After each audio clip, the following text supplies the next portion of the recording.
اللہ والا کون ہوگا؟ خلفائے اربعہ سے بڑھ کے اللہ والا کون ہوگا؟ تو وہ اپنے خرچ کو بیلنس کرتے ہیں۔ کل پرسوں ایک ساتھی بات کر رہا تھا، اصحاب صفہ تو چٹائیوں پہ بھوکے لیٹے رہتے تھے۔ یہ شروع کی باتیں ہیں۔ عبد الرحمن بن عوف ٹاپ 10 صحابہ میں ہیں، ٹاپ 10 صحابہ میں۔ جب ان کا انتقال ہوا تو ان کی 4 بیویوں کو جو 1/8 ملا وہ 48,000 دینار تھے، تو آج کے لحاظ سے وہ 12 ارب روپیہ بنتا ہے۔ جس آدمی کا 1/8 12 ارب ہو تو پورا کتنا ہوگا؟ اور 10,000 بکریاں، 1,000 اونٹ، 1,000 گھوڑے، اور شام، عراق، مصر، حجاز میں زمینیں، جائیدادیں، باغات۔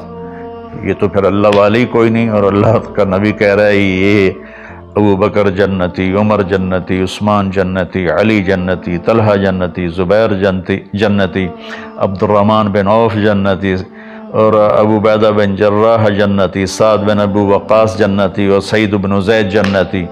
یہ سب بڑے، 4 تو ویسے ہی حکمران ہیں، خلفاء ہیں، اور حضرت زبیر کے 1,000 غلام تھے جو ان کی کھیتی باڑی اور تجارت کو سنبھالتے تھے، اور حضرت طلحہ کے امپورٹ ایکسپورٹ کے لیے بحری جہاز چلتے تھے۔ سعد بن ابی وقاص کا وہ مدینے کی جنوب کی طرف وادی عقیق ہے، جو آج کے زمانے کا ڈیفنس کہہ لیں، وہاں ان کا سرخ پتھر کے سے بنا ہوا محل تھا۔ تو چونکہ پوری سیرت ہمارے سامنے نہیں، تو بس وہ ایک ہی چیز دیکھتے ہیں کہ بس یہ اللہ والے تو پھٹے کپڑے ہوتے ہیں، اللہ والے تو کسی سے ملتے ہی نہیں، اللہ والوں تو ستو پھانک کے زندگی گزار لیتے ہیں۔ جب اللہ نے صحابہ کو مال دیا تو عثمان رضی اللہ تعالی عنہ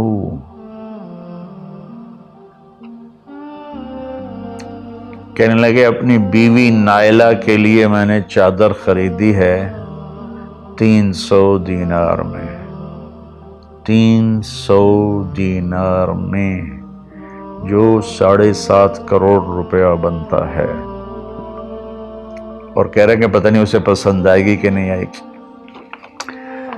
تو ہم بیچ میں دنیا کو نکال نہیں سکتے، یہ بڑی غلط تعبیر ہے اسلام کی۔ اس کے بعد کیا ہے ان کی صفت؟ 3 کٹھی بتائی ہیں، 6، 7، 8۔ اب میں آپ کو 5 بتا چکا ہوں۔ تواضع، عاجزی، اور برائی کا جواب اچھائی، اور راتوں کو اٹھ کے بندگی، اور اپنے کاروبار زندگی میں اعتدال اور بیلنس آف اکانومی تب ہوگا جب اخراجات کو کنٹرول کیا جائے گا۔ وہ ایک آدمی مجھے ملنے آیا تو کہنے لگا یہ اتنے کروڑ کی گھڑی، اور ہمارے پاس گھڑیوں کا ڈھیر ہے، کروڑوں روپے، ہر گھڑی کی قیمت کروڑوں روپے ہے۔ تو یہ تو نادانی کی بات ہے، نہ کہ کوئی فخر کی بات ہے۔ پھر اللہ تعالیٰ نے بتایا 3 صفتیں کٹھی بیان فرمائیں، وہ کیا ہیں؟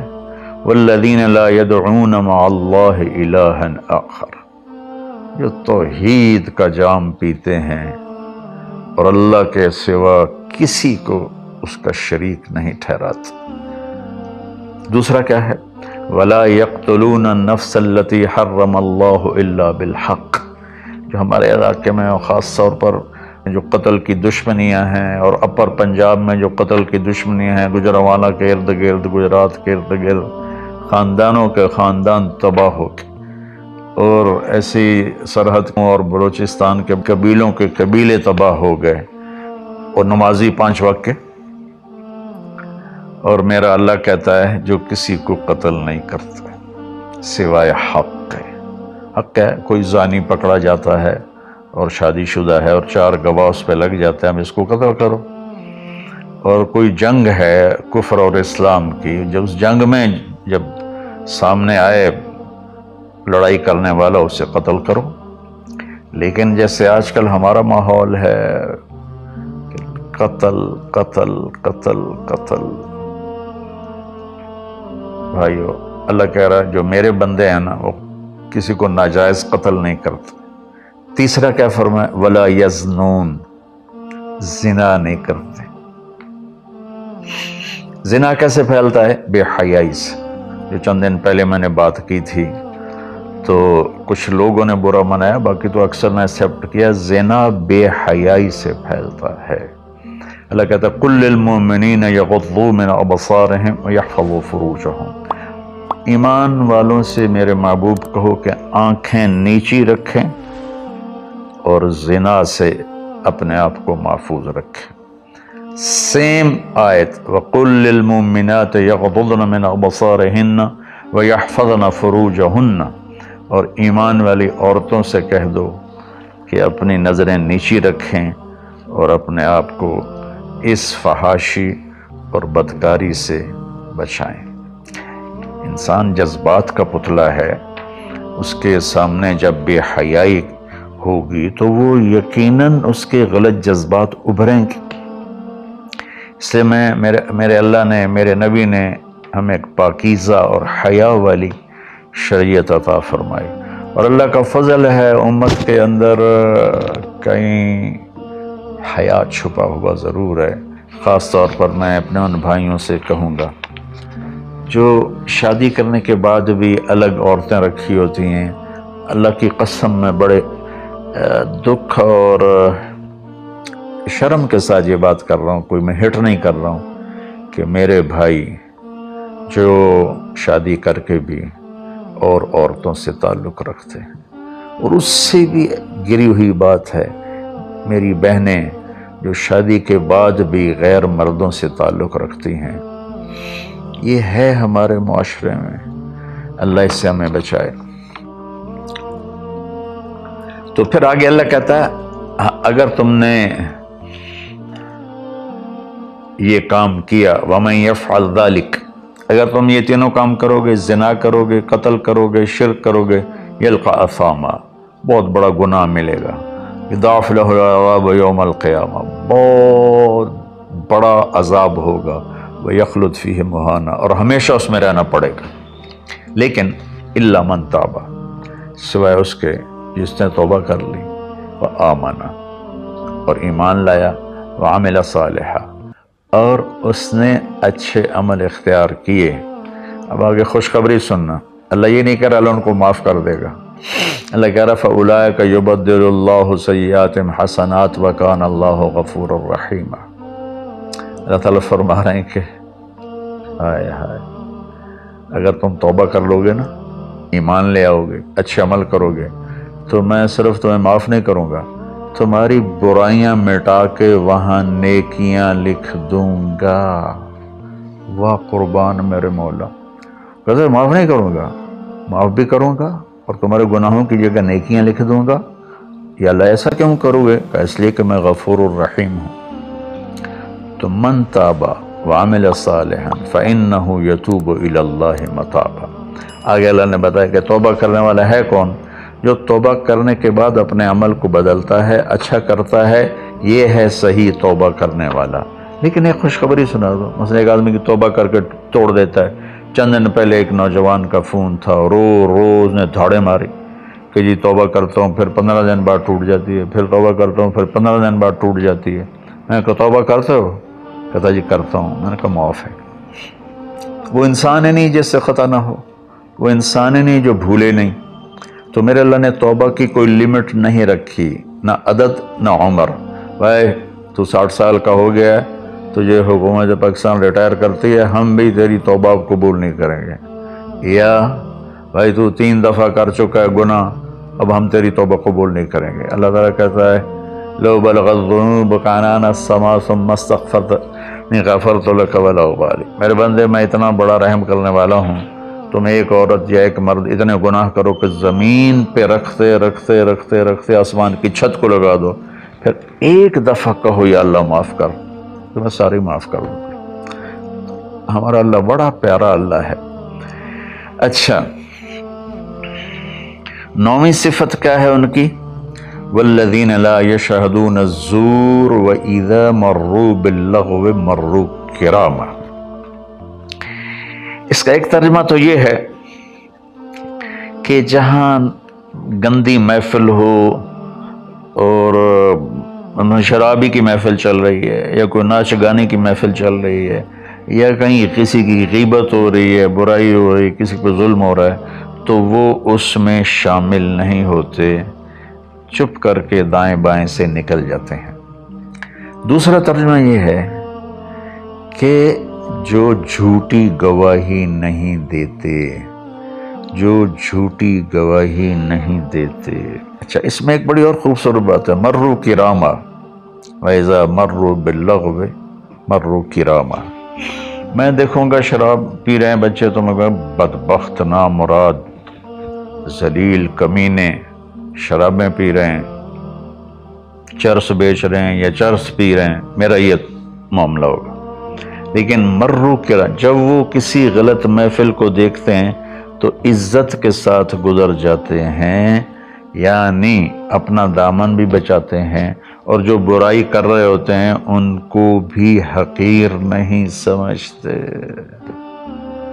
میں اپنے دیندار طبقے کے سامنے ہاتھ جوڑتا ہوں کہ غلط راہوں پہ چلنے والوں کو حقیر نہ جانیں، ان سے نفرت نہ کریں، ان سے پیار کریں۔ میں اپنے گاؤں میں ہوں، تلمبا 3 کلومیٹر ہے، 250 طوائفیں ہیں، ان کو صرف بیٹی کہنے پر ان کی زندگی کیا سے کیا ہوگی۔ وہ کچھ ان کا وظیفہ لگایا تھا تو ان کی زندگی کیا سے کیا ہوگی۔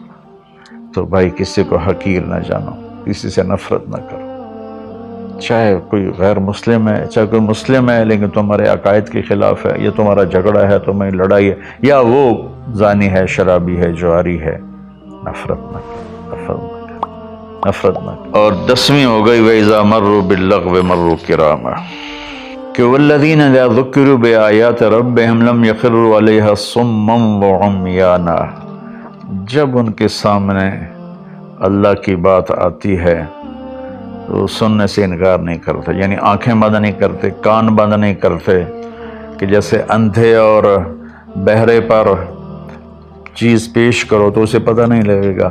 تو میرا اللہ کہہ رہا ہے کہ جب ان کے سامنے میری بات آتی ہے، میرا قرآن آتا ہے، میرے نبی کا فرمان آتا ہے، تو اندھے بہرے نہیں ہوتے بلکہ غور کر کے سنتے ہیں، غور کر کے سنتے ہیں۔ تو اللہ ایک ان کی صفت یہ بتا رہے ہیں کہ وہ اللہ کا کلام سنتے ہیں تو تاثر لیتے ہیں اور اپنے آپ کو بدلتے ہیں اور اپنے گناہوں پر باقی نہیں رہتے، بلکہ اپنے آپ کو توبہ کرتے ہیں اللہ کے سامنے، پھر جب توبہ ٹوٹ جائے پھر رو دھو کے توبہ کرتے ہیں۔ 11 12ویں صفت کیا ہے؟ سبحان اللہ، واہ جی واہ۔ اللہ والوں کو تو بیوی بچوں کی بھی پرواہ نہیں ہوتی، اللہ والوں کے گھروں میں تو فاقے ہوتے ہیں۔ اب یہ اللہ والوں کی بات بتا رہا ہوں، والذین یقولون ربنا هب لنا من ازواجنا وذریاتنا قرۃ اعین وجعلنا للمتقین اماما۔ سبحان اللہ، جو کہتے ہیں یا اللہ ہمیں ہمارے ازواج یعنی بیویاں، ہماری اولادیں ایسی دے جو آنکھوں کی ٹھنڈک بن جائیں، اور ہمیں متقین کا سردار بنا، امام بنا۔ اپنی وجاہت مانگتے ہیں، وجاہت۔ اچھا، حب، وہبا، آتا، اعطا، 3 لفظ ہیں دینے کے، آتا دیا، اعطا دیا، وہبا دیا، لیکن تینوں کے مطلب الگ الگ ہیں۔ آتا کہ میں نے آپ کو ایک چیز دی، قلم دیا، لیکن آپ کو مالک نہیں بنایا، واپس لے سکتے، بھائی واپس کرو۔ آتا، میں آپ کو گاڑی دیتا ہوں تو میں آتا کا مطلب ہے کہ میں واپس نہیں لوں گا، یہ تمہاری پکی ملک ہو گئی۔ وہبا، میں تمہیں وہ چیز دوں گا جو تیرے خواب و خیال میں بھی نہیں ہوگی، تیرے تصور سے بھی بالا تر ہوگی۔ کیا مانگتے ہیں اللہ والے؟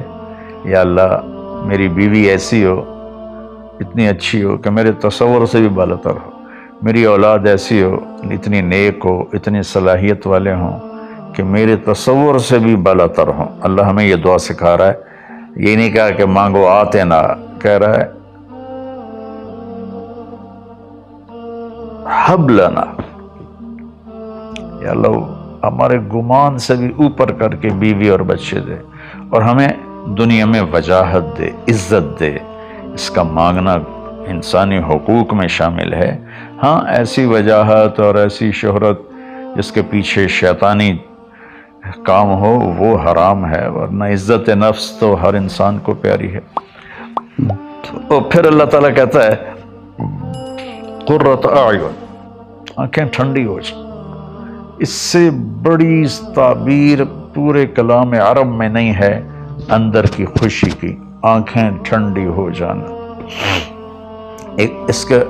اس کا الٹا محاورہ ہے اسقط اللہ عینک، اللہ تیری آنکھیں گرم کرے، یعنی تجھے تکلیف دیکھنی پڑے، اللہ تیری آنکھیں ٹھنڈی کرے، یعنی تمہیں سکھ دیکھو، تم سکھ دیکھو۔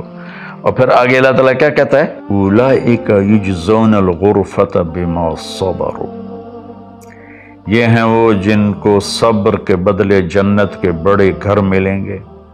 وَيُلَقُّونَ فِيهَا تَحِيَّةً وَالسَّلَامًا، جس میں گاڈ آف آنر ان کو پیش کیا جائے گا، سلام کیا جائے گا۔ خالدین فیہا، اس میں ہمیشہ رہیں گے۔ حسنت مستقرا و مقاما، جو ہمیشہ کے لیے خوبصورت رہے گا، اس کا حسن بڑھتا رہے گا، اور تمہارا بھی قیام کبھی نہ ختم ہوگا۔ میری بات تھوڑی لمبی ہو گئی، معافی چاہتا ہوں، لیکن میرے دوستو اللہ کے واسطے جو کام کرو اللہ کے بندے بن کے کرو۔ سیاست کرنی ہے اللہ کے بندے بن کے کرو، تجارت کرنی ہے اللہ کے بندے بن کے کرو، ملازمت کرنی ہے اللہ کے بندے بن کے کرو، زراعت کرنی ہے اللہ کے بندے بن کے کرو۔ اللہ تعالیٰ مجھے بھی ان 12 صفات کا عمل کرنے والا بنائے، اور آپ کو بھی۔ السلام علیکم۔